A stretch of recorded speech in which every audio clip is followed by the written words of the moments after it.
bienvenidos a esta lección del Evangelio según San Marcos, ficha número 4.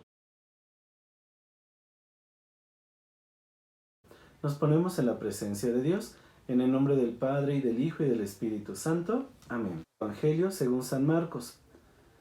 Regresó a casa y de nuevo se reunió tanta gente que no podía ni comer. Sus parientes al enterarse fueron para llevárselo, pues decían que estaba trastornado. Los maestros de la ley que habían bajado de Jerusalén decían: «Tiene dentro a Belcebú», y añadían: «Con el poder del príncipe de los demonios expulsa a los demonios». Jesús los llamó y les propuso estas comparaciones. ¿Cómo puede Satanás expulsar a Satanás? Si un reino está dividido contra sí mismo, ese reino no puede permanecer. Si una familia está dividida contra sí misma, esa familia no puede permanecer. Si Satanás se ha rebelado contra sí mismo y está dividido, no puede permanecer, sino que está llegando a su fin. Nadie puede entrar en la casa de un hombre fuerte y saquear sus bienes si primero no ata al fuerte. Solo entonces podrá saquear su casa. Les aseguro que todo se les podrá perdonar a los hombres, los pecados y cualquier blasfemia que digan, pero el que blasfeme contra el Espíritu Santo no tendrá perdón jamás. Será considerado culpable para siempre. Decía esto porque lo acusaban de estar poseído por un espíritu inmundo. Llegaron su madre y sus hermanos y quedándose fuera lo mandaron llamar. La gente estaba sentada alrededor de Jesús y le dijeron: «Oye, tu madre y tus hermanos y tus hermanas están fuera y te buscan». Jesús les respondió: «¿Quiénes son mi madre y mis hermanos?». Y mirando entonces a los que estaban sentados a su alrededor, añadió: «Estos son mi madre y mis hermanos. El que cumple la voluntad de Dios, ese es mi hermano, mi hermana y mi madre». Palabra del Señor. Gloria a ti, Señor Jesús. Estudiamos el contexto de esta parte del Evangelio que acabamos de escuchar. Descubrimos que Jesús padece la incomprensión de sus familiares. Acuérdense, ¿quiénes son tu madre y tus hermanos? No se refiere literalmente como hoy lo entendemos, las personas de sangre. Mi madre, quien me parió, valga la palabra, mis hermanos, quienes son hijos de mi madre, quienes tienen mi misma sangre. Hermanos es un sentido más amplio para el judío. Son aquellos parientes, lo que hoy conocemos como los primos, los sobrinos, aquellos hijos de mis tíos y de mis primos. Pues a eso se refiere al hablar de la incomprensión de sus familiares. Todos aquellos que son parte, no solamente parientes de sangre, sino también, en un sentido más amplio, aquellos con los que creció Jesús, aquellos que son de su comunidad. Jesús también sufre la acusación de los maestros de la ley, por sus acciones y por sus palabras, pues Jesús está rompiendo los esquemas tradicionales. Jesús regresa a su casa, Nazaret, y ahí enfrenta la incomprensión y acusación nuevamente de la familia y de los amigos. Ante este contexto, entremos a estudiar cuál es la estructura del texto. Lo encontramos en 5 partes. La primera, versículos 20 al 21, el retorno a casa y la incomprensión de sus familiares. Versículo 22, la acusación de los maestros de la ley. Versículo 23 al 27, las comparaciones de Jesús. 28 al 30, el pecado contra el Espíritu Santo. 31 al 35, la verdadera familia de Jesús. Ahora sí, queridos hermanos, entremos a estudiar qué nos está diciendo el texto de hoy. A Jesús lo sigue mucha gente, porque en Jesús descubren la sanación de su cuerpo y la salvación de su alma. Solamente Jesús está diciendo: tus pecados te son perdonados. Además, Jesús está liberando a los oprimidos por el demonio. Pues es una persona que está causando revuelo en su sociedad, en su entorno. Es por eso que van muchos a buscar a Jesús. Acuérdense, lo hemos dicho en las homilías de los domingos. El primer grupo que busca a Jesús son los que necesitan de Jesús. El segundo grupo, los que van a criticar a Jesús para ver qué cosas hace o dice y poderlo acusar, los que le tienen envidia, los que lo quieren matar. Tercer grupo, los sensacionalistas. Aquellos que solamente van a ver a quién perdonó los pecados, a quién liberó, a quién sanó, ¿De qué forma salieron los demonios? Esos son ese otro grupo de personas que a veces están en las religiones y que solamente están como espectadores sensacionalistas a ver qué cosas pasan.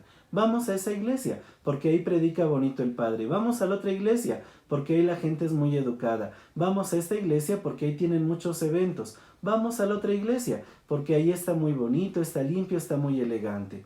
Grupos de personas que solamente buscan en la religión cosas materiales. Y el otro grupo de personas, diríamos los más alejados, los que aún no han comprendido quién es Jesús y qué pueden encontrar en Jesús, pero van llegando casualmente a Jesús al ver esas multitudes que se congregan en torno de él.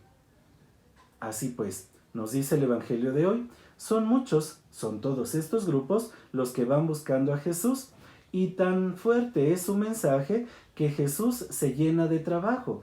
Dice, ni siquiera lo dejan comer, no puede él descansar, ni él ni sus compañeros. Pues este Jesús va llevando incansablemente la palabra de Dios. ¿Qué sería nuestro primer alto, nuestra primera pregunta el día de hoy?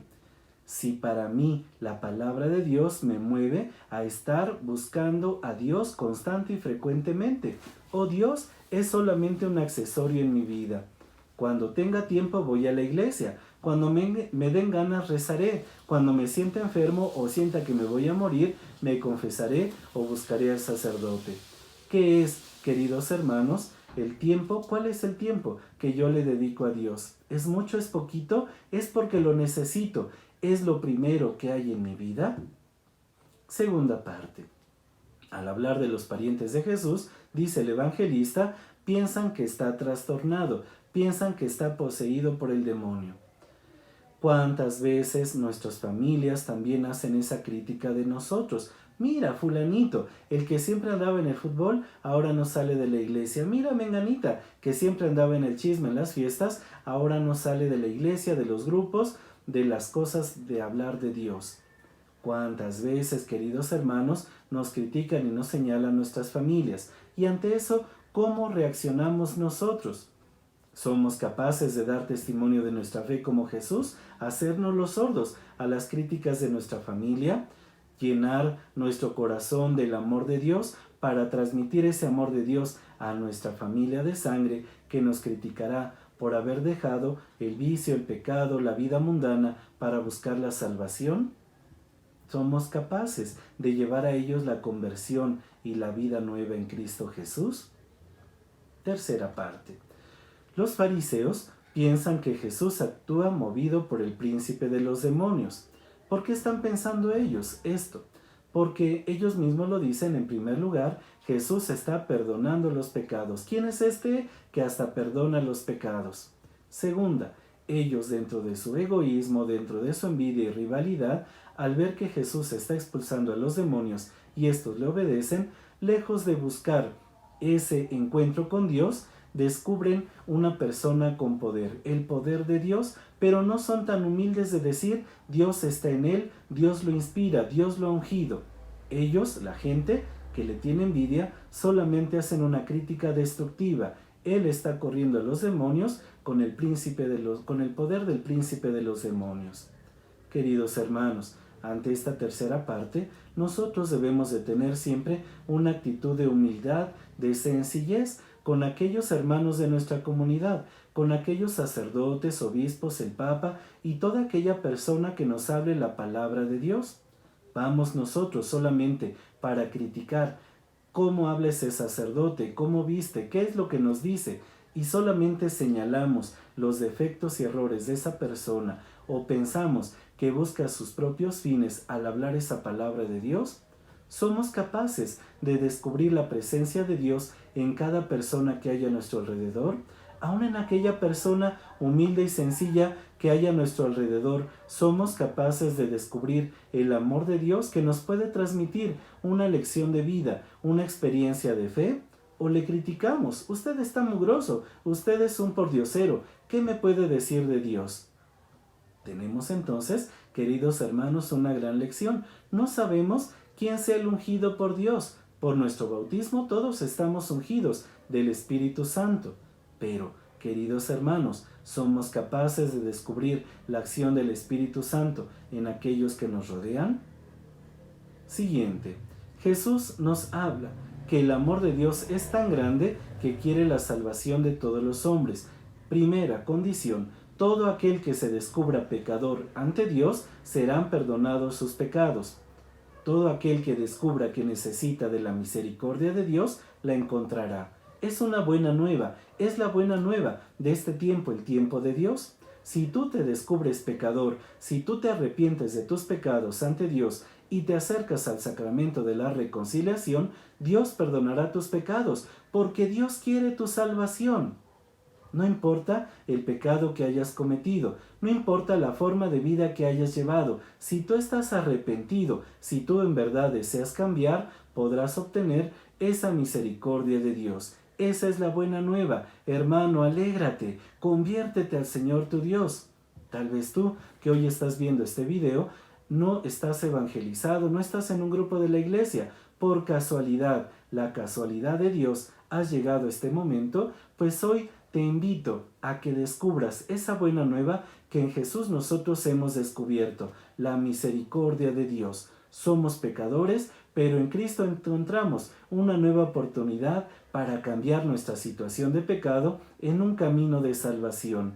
Solamente Cristo perdona nuestros pecados y ha dejado ese gran regalo a la humanidad en el sacramento de la confesión a través del sacerdote.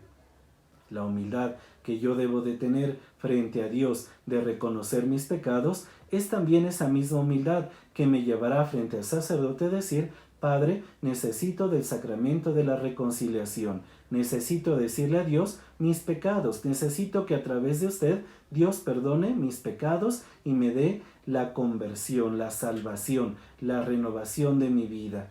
Son esos dos momentos de humildad que debemos de tener para postrarnos ante Dios y para postrarnos ante aquel que es el instrumento de Dios que nos transmite la buena nueva, la misericordia de Dios.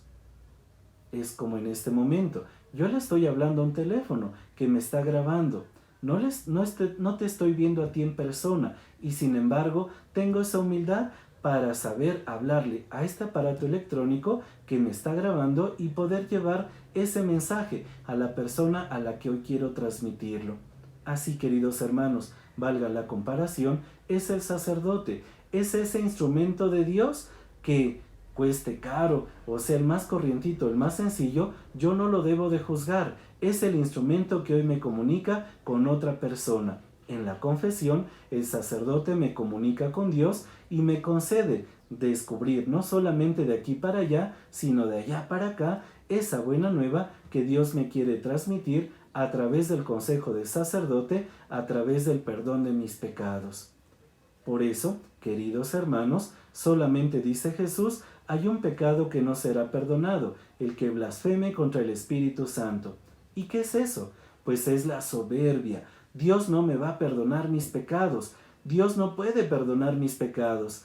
Dios, ¿por qué me va a perdonar mis pecados si soy un gran pecador? Le he fallado a Dios, le he fallado a los demás. Queridos hermanos, la humildad debe de ser descubrir que Dios es más grande que mi pecado, que el amor de Dios es más grande que las ofensas que yo haya cometido. Así de grande es la humildad que yo debo de tener. Y frente a aquel instrumento que Dios ha puesto en mi camino, sea un sacerdote joven, medio, anciano, sabio o no, con vicios comunes o públicos o un hombre santo, es el instrumento por el cual Dios quiere traerme la salvación en ese momento en que yo la estoy necesitando. Es el Espíritu Santo el que obra a través de ese instrumento, el sacerdote. Es el Espíritu Santo el que me mueve, me da dolor de mis pecados, me da ese propósito de enmienda y ese deseo de conversión. Queridos hermanos, tenemos entonces una gran tarea: pedirle a Dios que cuando el Espíritu Santo hable en nuestro corazón y nos haga o descubrir nuestros pecados o ayudar a otra persona a descubrir la misericordia de Dios, seamos dignos instrumentos de Dios para otros y para nosotros mismos. Jesús nos habla casi al final del Evangelio quién es su verdadera familia y Él nos dice: Mi madre y mis hermanos son los que cumplen la voluntad de Dios, son aquellos que escuchan la palabra de Dios y la ponen en práctica.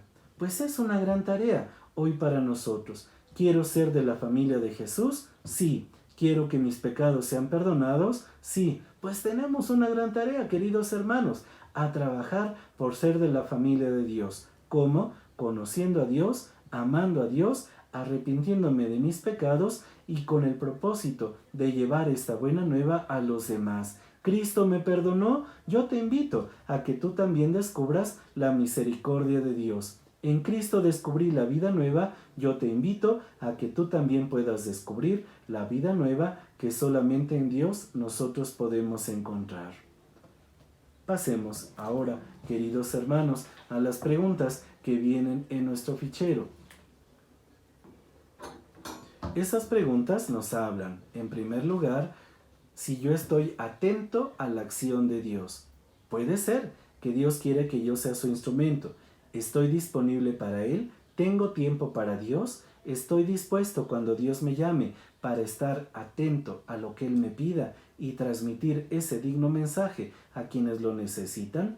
¿Seré capaz de ser humilde para dejar que Dios manifieste su acción a través de mí? Segundo, ¿cómo puedo ayudar a otros a que sean la familia de Dios? Pues empieza ese camino en la misericordia, en el deseo de encontrarse con Dios, en la fe de saber que en Dios puedo encontrar la satisfacción de mis necesidades, el perdón de mis pecados, el llamado a la vida eterna. ¿Cómo puedes ser dócil a la acción del Espíritu Santo? Pues a través de la humildad, a través de la oración, a través de mi disponibilidad para que yo sea instrumento de Dios, para que en mí obre la gracia de Dios. Pues que la gracia de Dios quede en ustedes, que estas palabras les lleven salvación y vida eterna a cada uno de ustedes, y recalcaría que esas palabras del Evangelio se queden siempre en nuestro corazón. Cuando más pecadores nos sintamos, cuando más mal nos sintamos alejados de Dios, que le hemos fallado o ofendido, acordémonos, si estoy sintiendo ese dolor de mis pecados, es Dios que ya me está hablando y me está invitando a reconciliarme con Él. Busquémoslo. Busquemos la misericordia de Dios en el sacramento de la confesión. Busquemos la misericordia de Dios en la oración. Busquemos la misericordia de Dios en el ayuno, en el ejercicio de las buenas obras, que es la caridad hacia mis semejantes. Esa es la tarea de todo fiel cristiano. Vivir el amor de Dios, porque hoy Jesús nos dijo, todos los pecados serán perdonados a aquel que se arrepienta. Pues esa es nuestra tarea. Ocupémosla todos los días de nuestra vida hasta el último aliento que tengamos para buscar la misericordia de Dios en nuestras vidas. Que pasen muy buenas tardes. Quede Dios con ustedes. En el nombre del Padre, del Hijo y del Espíritu Santo. Amén.